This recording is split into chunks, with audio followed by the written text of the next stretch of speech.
Hello friends, this is Pinky. Welcome to logical thinking. I hope आप सब अच्छे होंगे, मस्त होंगे, तंदुरुस्त होंगे। आज का जो हमारा टॉपिक है वो स्केलर क्वांटिटी और जो आपका वेक्टर क्वांटिटी है, साथ में हम कंपाउंड और जो मिक्सचर है इसको बहुत अच्छे से डिटेल से पढ़ेंगे।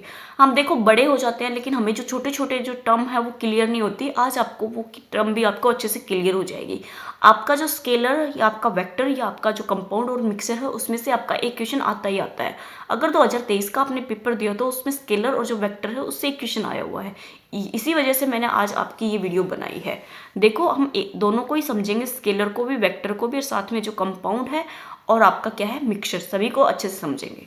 पहले देखो हमें क्या दे रखा है, स्केलर क्वांटिटी। स्केलर क्वांटिटी को बोलते हैं हम अदिश मात्रा। अदिश मात्रा वह मात्रा जो केवल परिणाम पर निर्भर करती है परंतु दिशा पर निर्भर नहीं करेगी।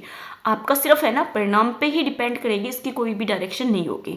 ठीक है, ना ही कभी जीरो और ना ही कभी नेगेटिव। ये ना तो कभी जीरो होगी और ना ही कभी आपकी नेगेटिव होगी। आपके एग्जाम्पल क्या है, डिस्टेंस और स्पीड। ये जो एग्जाम्पल ये बहुत ज़्यादा इंपॉर्टेंट है, याद रखना। ठीक है, नेक्स्ट देखेंगे आपकी वेक्टर क्वांटिटी। वेक्टर क्वांटिटी क्या होती है, सदिश मात्रा। सदिश मात्रा का मतलब है यह परिणाम और दिशा दोनों पर ही निर्भर करेगी। वो हमारी किस पे निर्भर थी, ओनली परिणाम पर, और ये हमारी डायरेक्शन पे भी डिपेंड करेगी। परिणाम पे तो करेगी, साथ में हमारी डायरेक्शन पे भी डिपेंड करेगी।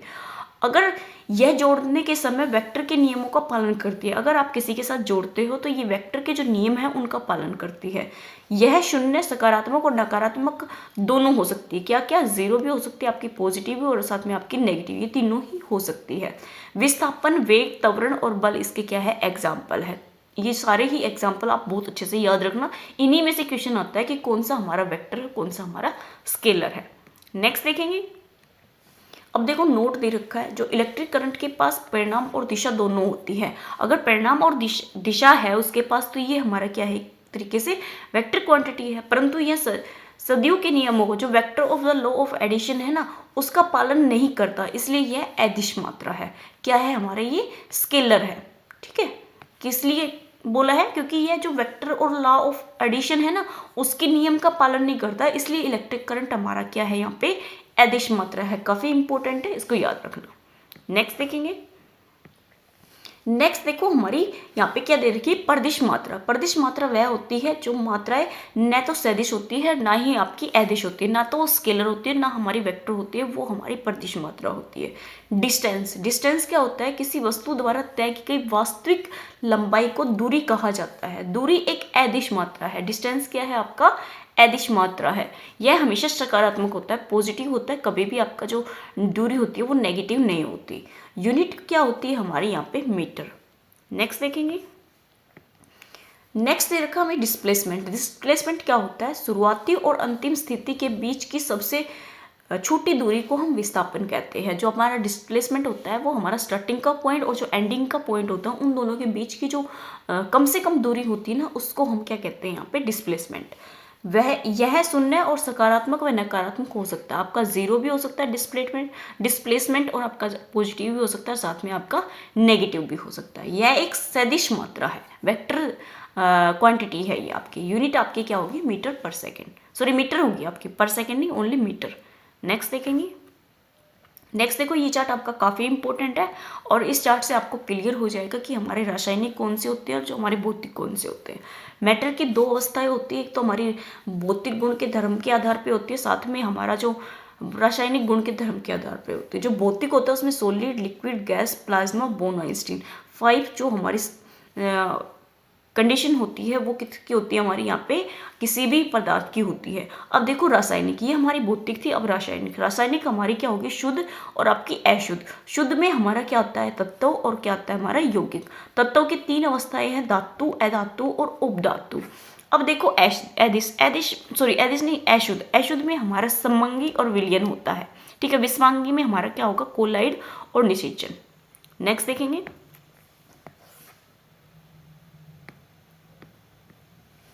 अब देखो प्योर सब्सटेंस। प्योर सब्सटेंस वह पदार्थ जिसमें केवल एक ही प्रकार के कण हो। एक ही प्रकार, जैसे सोडियम है, सोडियम में सिर्फ सोडियम के कण हैं। कार्बन डाइऑक्साइड है, जैसे ऑक्सीजन है, सॉरी ऑक्सीजन, वाटर। तो ये क्या है, हमारे शुद्ध पदार्थ। इम्प्योर सब्सटेंस कौन से होते हैं, वह पदार्थ जो एक ही प्रकार से अधिक कणों से मिलकर बने हो। एक प्रकार से अधिक कण हो तो उसमें क्या होंगे, हमारे अशुद्ध। जैसे हमारा शुगर के साथ वाटर है, NaCl के साथ भी हमारा वाटर है। नेक्स्ट देखेंगे। एलिमेंट वह पदार्थ जो सिर्फ एक ही प्रकार के कण से मिलकर बना हो। एक ही प्रकार का कण होगा, वो एक कण कितनी बार भी आ सकता है। जैसे आपका क्या है, यहाँ पे सोडियम है, सोडियम हमने 3 बार लिखा है, तो सिर्फ इसमें क्या है, सोडियम है, इसके अलावा कोई एलिमेंट नहीं है। एटम क्या होगा, इसका सबसे छोटा रूप। जो आपका एलिमेंट होता है ना, उसका भी सबसे छोटा कण क्या होगा, हमारा एटम होगा। अब देखो कंपाउंड इंटरेस्ट, ये काफ़ी इंपॉर्टेंट है, बहुत सारे लोगों को ये क्लियर ही नहीं होते, और एग्जाम में जब क्वेश्चन आता है इस पर मिस्टेक हो जाती है। आपके जो कथन और जो तर्क वाले होते हैं ना, उसमें आने लग गए सैदिश, एहदिश और कंपाउंड और मिक्सचर। इस वजह से मैं आपको ये करा रही हूँ। जब 2 या 2 से अधिक अलग प्रकार के परमाणु मिलते हैं तो जो नया पदार्थ बनता है वो हमारा यौगिक कहलाता है। देखो 2 या 2 से अधिक प्रकार के अलग परमाणु मिलते हैं, क्या है, अलग है। जैसे कार्बन के साथ हमारा ऑक्सीजन है, और कार्बन के साथ हमारा क्या है, कैल्शियम के साथ हमारा कार्बन ऑक्साइड 3 है यहाँ पे। ओके, नेक्स्ट देखेंगे। मॉलिक्यूल्स क्या होता है, जब 2 या 2 से अधिक एक प्रकार के परमाणु मिलते हैं, वो उसमें क्या था, अलग थे। जैसे शुगर के साथ वाटर था, तो दोनों चीजें अलग थी। अणु में क्या होगा, एक ही प्रकार का होगा और 2 से अधिक होगा, एक या 1 से अधिक होगा, तो जो नया पदार्थ बनेगा वो हमारा अणु कहलाएगा। जैसे नाइट्रोजन में हमारा नाइट्रोजन है, ऑक्सीजन में ऑक्सीजन है, और हाइड्रोजन में हमारा हाइड्रोजन है। एक ही प्रकार का है पर एक से अधिक है। अब देखो मिक्सचर, जब 2 या 2 से अधिक तत्वों या यौगिक को मिलाया जाता है तो जो रासायनिक रूप से ना जुड़े उन्हें क्या कहते हैं, हम मिश्रण कहते हैं। क्या है, 2 या 2 से अधिक तत्व होते हैं और आपके साथ में क्या होंगे, या तो तत्व होगा या आपका यौगिक होगा, उनको हम मिलाते हैं तो रासायनिक जो केमिकल रूप से है ना वो मिक्स नहीं होते, बट वो क्या कहलाता है, मिश्रण कहलाता है। जैसे आपका शुगर के साथ आपका वाटर और NaCl के साथ Na के साथ हमारा मैग्नीशियम। नेक्स्ट देखेंगे। नेक्स्ट देखो, अगर आपको क्लियर नहीं है कभी भी आपका कंपाउंड और जो मिक्सर है वो आज क्लियर हो जाएगा। अच्छे से समझ लेना, आज ही आपको ये क्लियर हो जाएगा और आपका 1 या 2 नंबर पक्के हो जाएंगे। इसका कोई सूत्र नहीं होता, जो आपका मिक्सचर होता है ना, इसका कोई भी आपका फॉर्मूला नहीं बनता, और जो आपका कंपाउंड होता है इसका एक निश्चित सूत्र होता है, मतलब इसका फॉर्मूला बनता है। जैसे शुगर और जो वाटर है उसका हमारा क्या कहलाएगा, मिक्सचर। शुगर और वाटर, जैसे आपका पानी है, पानी में जब हम चीनी डाल देते हैं तो वो घोल बनता है, तो वो घोल बनता है ना, वो क्या कहलाएगा, मिक्सचर कहलाएगा। उसका कभी भी कोई फॉर्मूला नहीं होगा, ठीक है। और यहाँ पे क्या है, हमारा कार्बन के साथ ऑक्सीजन मिला दिया तो ये हमारा कार्बन डाइऑक्साइड बन गया, तो ये क्या बन गया, एक हमारा फॉर्मूला बन गया। ये अपने अंदर अपने अवयव के गुण धर्मों को बनाए रखता है। जैसे आपने पानी में चीनी को घोल किया है, ठीक है, घोला है, तो उसमें जो चीनी है उसका भी आपको टेस्ट आता है, जो पानी है उसका भी टेस्ट आता है। तो उसमें वो जो अवयव डालने हैं, जो भी आपने उसमें मैटर डाला है उसका टेस्ट रहता है, बट इसमें नहीं होता, किसमें, कंपाउंड में। इसका कोई निश्चित क्वथनांक और गलनांक नहीं होता, इसका ना तो निश्चित क्वथनांक है और ना ही आपका गलनांक है, और इसके हमेशा निश्चित क्वथनांक और गलनांक होते हैं, क्योंकि ये क्या बनाता है, एक फॉर्मूला बनाता है, तो उसको हम गलनांक भी कर सकते हैं और उसको हम मेल्ट भी कर सकते हैं और हम बॉयल भी कर सकते हैं। ओके, इसके भौतिक तरीके जैसे वाष्पन, आसवन आदि विधि द्वारा अलग किया जा सकता है। अब जो घोल बना था उसमें अगर हमें उसको वाष्पन कर दे, ठीक है, गर्म करे, तो हमारा जो नीचे है वो चीनी बैठ जाएगी, जो पानी है वो वाष्प हो जाएगा। तो इससे जो है हम वापस हम उस पदार्थ को प्राप्त कर सकते हैं, बट जो आपका कंपाउंड है इससे हम प्राप्त नहीं कर सकते।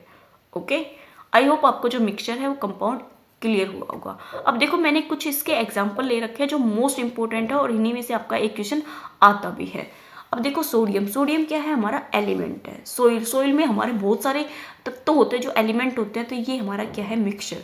शुगर सॉल्यूशन में क्या है हमारा, जैसे अभी वाटर का और जो शुगर का आपका घोल था ना वही है, तो वो क्या है हमारा मिक्सचर। सिल्वर में तो ओनली आपकी चांदी होती तो वो सिल्वर ही होगा। कैल्शियम क्या है, हमारा कंपाउंड है।